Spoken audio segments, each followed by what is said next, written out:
Salut à tous, chers amis, je suis Ribaros Kwadjenokam, juriste en droit du travail.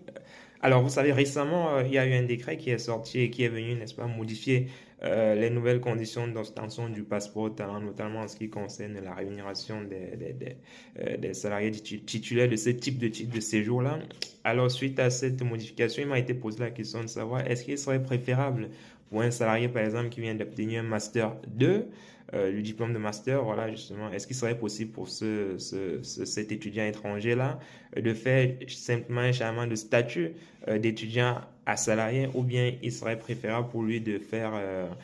directement une demande de passeport talent. Alors, je pense qu'avec l'apparition de ce nouveau décret-là qui vient en quelque sorte, on va dire,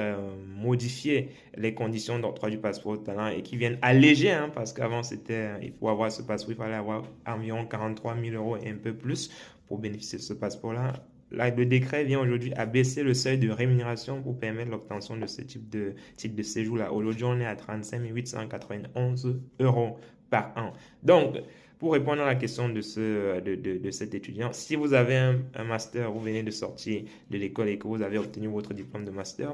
plutôt que de demander un titre de séjour, un changement de statut d'étudiant à salarié qui, au final, vous permettra d'obtenir juste un titre de séjour d'un an, il serait préférable au regard des conditions actuelles, n'est-ce pas, d'octroi du passeport talent, il serait préférable pour vous et plus avantageux même d'ailleurs de faire une demande de titre de séjour passeport talent qui devient aujourd'hui ce qu'on appelle la carte talent. Donc, si vous faites cette demande-là, l'avantage c'est que si votre demande d'instruction, votre demande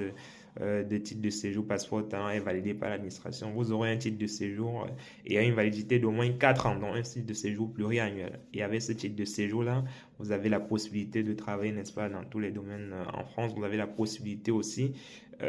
justement de faire le regroupement familial. Donc, si vous avez votre épouse qui est restée au pays, ou encore si vous avez des enfants qui sont restés au pays, vous pouvez